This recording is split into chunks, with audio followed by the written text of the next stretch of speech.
안녕하십니까. 상 1동, 상 2동, 3동을 지역구로 하고 있는 국민의힘 소속 김건우 의원입니다.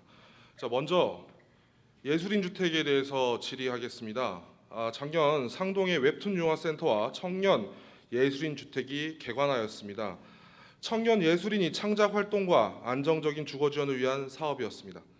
예술인 주택 홍보 팜플렛에는 차별화된 커뮤니티로 크리에이터의 라이프 스타일을 담는다라는 문구와 함께 주민운동 시설, 예술인 창작소, 공용 창작실 등 850세대의 전국 최대 규모의 커뮤니티로 홍보하고 있습니다. 그러나 2022년 1차 모집 그리고 2023년 2차 모집에도 입주율은 29%에 그쳤으며 그토록 홍보했던 커뮤니티 시설은 단 하나도 설치되지 않아 사업의 실효성에 대한 의문이 생길 뿐만 아니라 입주자들의 불편이 현재까지도 진행되고 있습니다. 이에 대해 주민 편의시설은 관련 법에 의해 입주 세대가 전체의 과반수를 넘겨야만 설치할 수 있다는 것이 LH의 답변이며 소유권 등기는 LH에 있어 개입할 수가 없다는 것이 우리 부천시의 답변입니다. 하지만 부천시는 개별 건축물의 등기가 다르다고 해서 이러한 사태를 방관해서는 안 됩니다.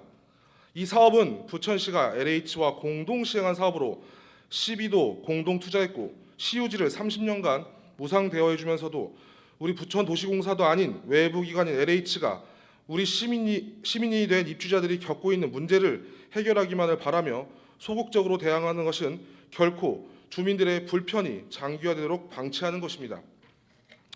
가뜩이나 우리 부천 인구가 감소하고 있는 상황에서 청년 예술가들의 안정적인 정착과 성장을 앞장서서 지원해도 부족한데 LH의 뒤에서 상황을 지켜보기만 하는 부천시의 작금의 대응은 희망을 가지고 부천을 찾아와 준 청년들에게 상당한 실망감을 안겨줄 것입니다.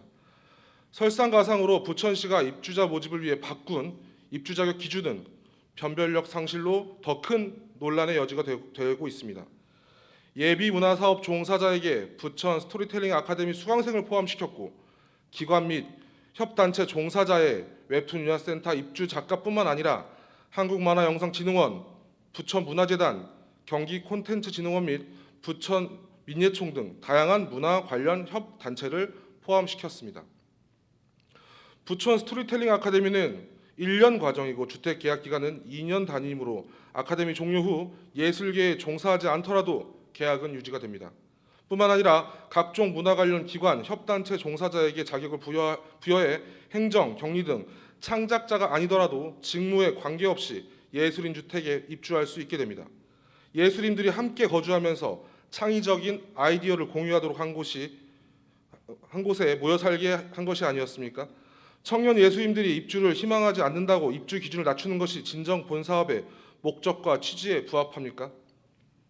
애초에 사업 설계가 부실하여 청년 예술인들을 유치 못했다면 이들의 실제 니즈를 파악하고 반영하는 것이 상식적인 해결 방법이 아닌가 생각합니다. 저는 이러다가 예술인 주택이 출자 기관, 재단, 협회 직원들의 기숙사로 전락하는 것이 아닌지 심히 우려됩니다. 시장께서는 청년 예술인이 어쩔 수 없이 상동에 사는 것이 아니라 찾아오는 부천이 되도록 전반적인 개설책을 조속히 마련해 주시길 촉구드립니다. 다음으로 상동 5540-1 주택 건설 사업에 대해 질의하겠습니다. 17,000여 평의 상동 홈플러스 부지에 대한 지하 7층, 지상 47층, 1,800세대의 대규모 주거 단지의 지하 상업시설 복합 개발 계획이 지난 1월 사업 승인이 되었습니다. 홈플러스 부천 상동은 상동역 사거리, 소풍 3거리, 중앙 상거리 등 부천에서 가장 교통량이 많은 왕복 12차선 길주류변에 위치하고 있습니다. 주변엔 수도권 제1순환고속도로 중동 IC와 왕복 8차선의 중동대로와 왕복 10차선 개남대로까지 있어 인천으로 향하는 차량과 부천을 통과하는 차량이 몰리는 구간입니다.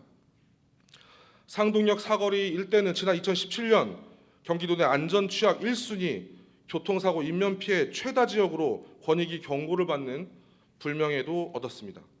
게다가 주말이면 소풍, 6호와 세이브존이 몰려드는 차량으로 평소 2분이면 지나가는 무지개 고가다리를 통과하는 데만 30분 이상이 소요되어 이 일대는 교통지옥이라고 불리우고 있습니다. 3,600여 대의 주차장 계획이 승인된 지금 예산 교통 유발량은 시간당 1,300여 대에 육박합니다. 이 사업이 끝나면 평일 출퇴근 시간대는 물론이고 주말이면 이 일대 교통을 마비시킬 것은 불보듯 뻔한 일이지 않겠습니까? 또 공사 기간만 하더라도 착공일로부터 약 4년을 내다보고 있는 사업입니다. 그 긴 시간 동안 공사장 가까이 살고 있는 인접 주민들은 주말 아침 공사장의 각종 소음, 봄철엔 미세먼지에 더해질 공사장의 분진과 흙먼지, 우기에는 공사장 펜스 밖으로 흐르는 흙탕물, 공사 차량으로 발생하는 교통체증 등 각종 불편을 감내해야 합니다. 뿐만 아니라 공사가 끝난 이후에도 조망권, 일조권의 침해와 끔찍한 교통난 등 각종 크고 작은 불편을 안고 살아야 할 것입니다. 그렇다면 상식적으로 상동 주민들이 원하는 기부 체납을 하여 이 사업으로 인한 불편을 가장 가까이에서 겪게 될 주민들에게 최소한의 보상하는 것이 마땅합니다.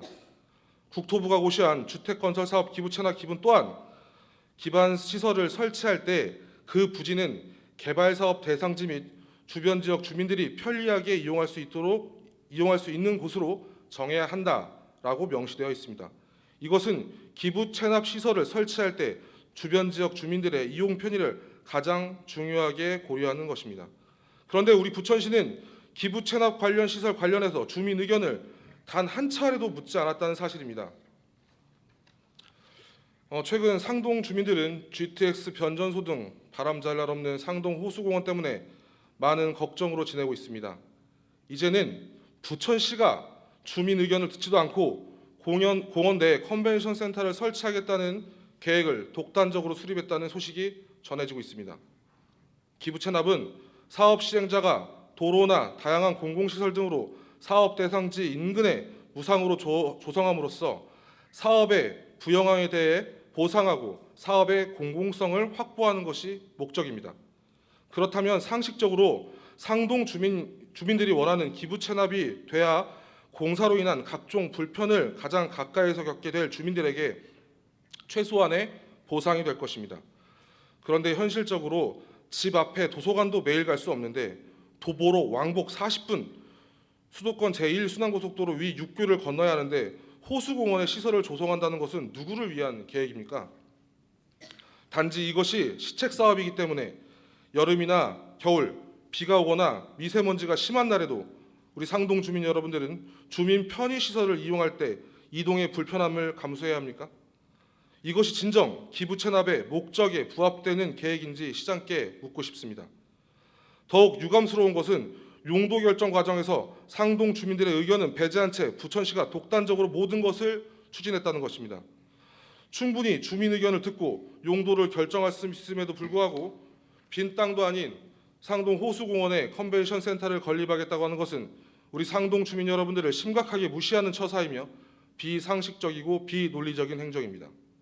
게다가 이미 종합운동장 역세권 사업개발 사업이나 영상문화단지에 컨벤션 센터를 설치 검토하고 있는데 공원을 훼손하면서까지 무리하게 사업을 추진하려는지 도무지 이해할 수 없습니다.